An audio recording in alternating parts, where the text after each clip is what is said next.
తెల్లవారుజాము బ్రహ్మముహూర్తం. పరమేశ్వరుడు ధ్యానం ముగించుకుని వచ్చి ఋషిమునులకు భక్తకోటికి సతీసమేతంగా దర్శనమిచ్చాడు.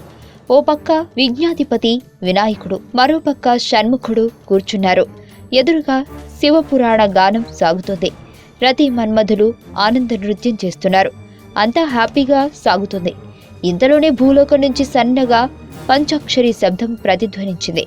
అంతలోనే కైలాసాన్ని కుదిపేంతగా ధ్వని తరంగాలు వినిపిస్తున్నాయి. ఒకసారి కైలాసాన్ని ఎత్తిన రావణుడి ఎక్స్పీరియన్స్ ఉంది కాబట్టి శివుడు ఆలస్యం చేయకుండా వెంటనే బయలుదేరాడు. అప్పటికి ఎందుకో పార్వతీదేవి శంకించింది. నేను రానా అని అడిగింది. శివుడు వింతగా చూసి ఇప్పుడే వస్తాగా అని వెళ్ళిపోయాడు. మళ్లీ రాలేదు. రోజులు గడుస్తున్నాయి. కానీ శివుడి జాడ మాత్రం తెలియదు. ఇంతకీ ఎక్కడికి వెళ్ళినట్లు? శివుడు కైలాసం వదిలి ఎక్కడికి వెళ్ళినట్లు ఎవరికీ అర్థం కాలేదు. క్షణాల్లో ముల్లోకాలకు ఈ విషయం దేవతల 4th ఎస్టేట్ అయిన నారదుడి ద్వారా పాకిపోయింది. అంతా ఆయన్ను వెతకటానికి బయలుదేరారు. 14 లోకాలు కలిగి తిరిగారు. చివరికి అంతా కలిసి ఆపద్బాంధవుడు విష్ణువు దగ్గరకు వెళ్లారు. ఆయన తన సూపర్ న్యాచురల్ విజన్ అదేనండి దివ్య దృష్టితోని అంతా ఒక్కసారి రివైండ్ చేసి చూశారు.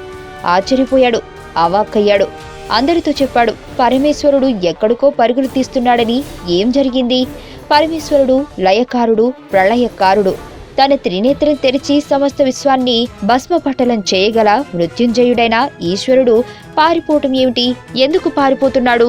పరమేష్టి మహావిష్ణువులచే పూజలందుకున్న మహాదేవుడు ఎందుకిలా చేస్తున్నాడు? ఎక్కడికి వెళ్తున్నాడు? ఆయన్ను అంతగా భయపెడుతున్నదెవరు? శివుడు లేని కైలాసాన్ని ఊహించగలమా?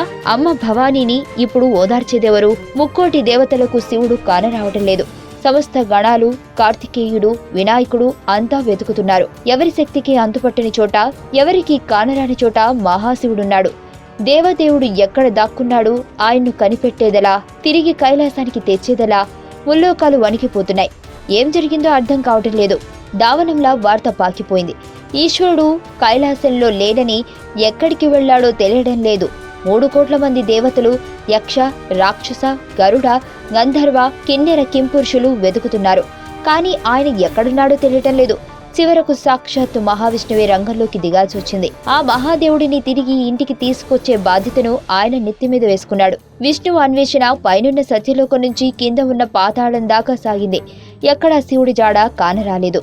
తన దివ్య దృష్టికి కూడా అంతుపట్టని చోట ఎక్కడున్నాడు అని నారాయణుడు తెగ ఆలోచిస్తున్నాడు. అటు ఇటు విశ్వంలో అన్ని వైపులా చూస్తున్నాడు. ఇంతలో ఒక చోటి నుంచి సన్నని వెలుగురేఖ కైలాసం వైపు ప్రసరిస్తూ కనిపించింది. పైలోకాలకు కింది లోకాలకు మధ్యనున్న భూలోకం నుంచి ఆ వెలుతురు వస్తుంది. విష్ణుమూర్తి ఒక్క క్షణం ఆలస్యం చేయకుండా అక్కడికి బయలుదేరాడు. భూమి మీద భారతదేశంలో వింధ్య పర్వతాలకు కింద వైపున కర్ణాటక రాష్ట్రంలో ఒకానొక పెద్ద కొండ గుహలోంచి ఆ వెలుతురొస్తుంది. అందులోకి సూక్ష్మ రూపంలో శ్రీ మహావిష్ణు ప్రవేశించాడు. ఆ గుహలో పరమేశ్వరుడు తపోధ్యాన ముద్రలో స్వామికి కనిపించాడు. ఇంత గుప్తంగా ఇక్కడ దాక్కోవడం ఏంటో ఆయనకు అర్థం కాలేదు. సందేహం తీర్చమని శివుడిని అడిగాడు. కైలాసంలో శివుడు నృత్యగానాలతో ఉన్నప్పుడు ఆయనకు వినిపించింది భస్మాసురుడు రాక్షసుడి తపో మంత్రం. అతని తపస్సుకు మెచ్చి వరం ఇవ్వటానికి శివుడు కైలాసం నుంచి దిగి వచ్చాడు. కైలాస పర్వతానికి సమీపంలోనే తీర్థపురి అనే పర్వతం ఉంది. ఈ పర్వతంపైనే భస్మాసురుడు పరమేశ్వరుడి కోసం ఘోరంగా తపస్సు చేశాడు. సరే, తపస్సు చేశాడు కదా, వరమిద్దామని ఉదారంగా వచ్చిన బోళాశంకరుడికి భస్మాసురుడు గట్టి ఫిట్టింగే పెట్టాడు. తన చెయ్యి ఎవరి తలపై పెడితే వాళ్ళు క్షణంలో బూడిద కావాలని వరం కోరుకున్నాడు. ఈ బోళాదేవుడికి కరుణా కటాక్షాలు ఎక్కువ కావడంతో అడిగిందే తడవుగా వరమిచ్చాడు. కానీ ఆ రక్కసికి పెద్ద అనుమానం వచ్చింది. ఈ వరం ఎలా పనిచేస్తుందని. వస్తువు కొన్నప్పుడు టెస్ట్ చేసి ఎలా తీసుకుంటామో, వరం పొందినప్పుడు దాన్ని టెస్ట్ చేయాలన్న కొత్త ట్రెడిషన్ను భస్మాసురుడే స్టార్ట్ చేశాడు. వరం ఎవరి మీద టెస్ట్ చేయాలి? ఇచ్చిన వారిపైనే చేస్తే పోలా? అందుకే శివుడి పైనే టెస్టుకు సిద్ధపడ్డాడు. దాంతో పరమేశ్వరుడు తీర్థపురి నుంచి కింద ఉన్న కన్నడ దేశం దాకా పరిగెత్తి గుహలో దాక్కోవాల్సి వచ్చింది. ఇప్పుడు పరమేశ్వరుడిని కాపాడవలసిన బాధ్యతను విష్ణువు స్వీకరించాల్సి వచ్చింది. ఈశ్వరుడిని వెతుకుతూ భస్మాసురుడు ఆ గుహ దగ్గరకు రానే వచ్చాడు. ఇంతకీ ఆ గుహ ఎక్కడుంది? ఇప్పటికీ దాని జాడలున్నాయా? అక్కడ ఏం జరిగింది? విష్ణువు ఏం చేశాడు?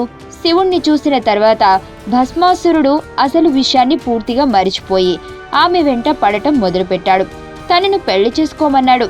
ఆమె అతనికి సవాలు విసిరింది. తనతో సమానంగా డాన్స్ చేస్తే అప్పుడు ఆలోచిస్తానంది. డాన్స్లోనే అతని చెయ్యి అతని తలపైన ఉంచుకునేలా చేసి అసురుని అంతం చేసింది. ఇది కర్ణాటకలోని ఆ పర్వత గుహ వెనుక దాగి ఉన్న కథ. ఈ గుహ సాదాసీదా గుహ కాదు. భారతదేశానికి పశ్చిమ కనుమల్లో పవిత్ర సహ్యాది పర్వత శ్రేణుల మధ్యలో అనూహ్యమైన, ఎవరూ ఊహించని గొప్ప గొప్ప జియాలజిస్టులకు సైతం అంతుపట్టని విధంగా ఏర్పడ్డ రాతి నిర్మాణం ఈ గుహ. చుట్టూ దట్టమైన అడవి. చాలా దూరం నడిస్తే తప్ప గుహ దగ్గరకు చేరుకోవడం కష్టం. సాక్షాత్తు ఈశ్వరుడు తానే సృష్టించుకుని ఈ గుహలో ఉన్నాడని చెప్తారు. 2 అతి ఎత్తైన రాతి నిర్మాణాల నడుమ లోతైన గుహ ఏర్పడింది. ఈ 2 రాతి శిఖరాలకు కూడా ఆధ్యాత్మికమైన పేర్లే ఉన్నాయి. ఒకటి భైరవ శిఖరం అయితే మరొకటి మోహిని శిఖరం. భైరవ శిఖరం ఎత్తు దాదాపు 120 మీటర్ల వరకు ఉంటుంది. ఈ శిఖరం కిందనున్న గుహలో స్వయంభూగా వెలసిన శివలింగం ఉంది. ఈ శివలింగంపై శిఖరం నుంచి నిరాఘాటంగా పవిత్ర జల అభిషేకం చేస్తూ ఉంటుంది. కఠిన గండశిలగా కనిపించే ఈ లైమ్ స్టోన్ పర్ఫార్మెన్స్ కు ఎలాంటి ఆధారం మాత్రం లేదు. ఈ రాతి శిఖరాలలో అత్యంత ఖరీదైన manganese, lime stone, iron ore లాంటి ఖనిజాలున్నాయని జియాలజిస్ట్ సర్వే ఆఫ్ ఇండియా సైంటిస్టులు చెప్పగలిగారు. ఇంతకు మించి ఈ రాతి శిఖరాలు ఎప్పుడు ఏర్పడ్డాయి, ఎలా ఏర్పడ్డాయి అన్న దానికి వారి దగ్గర ఎలాంటి సమాధానం లేదు. మన దేశంలోని స్పిరిచువల్ వండర్స్ లో యానా కేవ్స్ ఒకటి. మహాదేవుడి ఉనికిని స్పష్టంగా చాటుతున్న అద్భుతం ఇది. దేవుడి అస్తిత్వాన్ని నమ్మని వాళ్లకు కూడా ఆశ్చర్యకరమైన విషయాన్ని గొలిపే విశేషం ఇది. ఇది కేవలం శివుడి క్షేత్రమే కాదు, హరిహరులు ఇద్దరు కొలువైన పరమాద్భుతం. భైరవేశ్వర శిఖరం పక్కనే మోహిని శిఖరం ఉంటుంది. న్యూయార్క్ లో కూలిపోయిన వరల్డ్ ట్రేడ్ సెంటర్ల మాదిరిగానే ఇవి 2 శిఖరాలు జంట శిఖరాలు. భైరవ శిఖరానికి కాస్త తక్కువ ఎత్తులో, అంటే సుమారు 90 మీటర్ల ఎత్తులో ఈ శిఖరం ఉంటుంది. ఈ మోహిని శిఖరంపై అమ్మవారి విగ్రహం ఉంటుంది. ఈ అమ్మవారిని పార్వతీదేవిగా కొలుస్తారు. భస్మాసుర వధ తరువాత మోహిని రూపంలో విష్ణువు స్వయంగా కైలాసానికి వెళ్లి ఉమాదేవిని ఈ గుహ దగ్గరకు తీసుకుని వచ్చాడట. అందుకే ఇక్కడ ఆమె కొలువై కనిపిస్తుంది. భైరవేశ్వర శిఖరం నుంచి లోపల ఉన్న శివలింగంపై పడే నీటికి ఎక్కడా లేని పవిత్రత ఉంది. శివుడి విభూతి ఎంత పవిత్రమైందో ఇక్కడ శిఖరంపై నుంచి నేరుగా మహాదేవుని అభిషేకించే జలం అంత పవిత్రమైంది. అందుకే ఈ నీటిని విభూతి జలాలుగా పిలుస్తారు. అంతేకాదు, ఈ నీరు శిఖరం నుంచి శివలింగంపై పడేందుకు మార్గం ఉంది. ఈ మార్గాన్ని చండీ మార్గం అని పిలుస్తారు. ఈ నీరు రహస్యంగా ప్రవహించటం లేదు, పక్కనే ప్రవహించే అఘనాశిని నది నుంచి వస్తుంది. భగీరథుడి తపస్సుకు మెచ్చి గంగ కిందకు వచ్చినప్పుడు శివుడి జటపై పడటం ఎలా ఉంటుందో భైరవేశ్వరుడిపై విభూతి జలాలు అభిషేకించడం అలాగే కనిపిస్తుంది. శివరాత్రి వచ్చిందంటే చాలు యానా గుహలకు వెళ్లి మహాదేవుని దర్శనం కోసం జనం తహతహలాడతారు. అడవిలోకి ప్రయాణించడం ఎంత కష్టమైనా, క్రూరమైన జంతువులున్నా సరే యానా గుహలకు వెళ్లాల్సిందే. ఎలాంటి ఆపద ఎదురైనా సరే మృత్యుంజయుడు తమను రక్షిస్తాడనే అపారమైన విశ్వాసం భక్తులది. యానా గుహలు మాత్రం ఎలా ఏర్పడ్డాయో ఎవరికీ తెలీదు.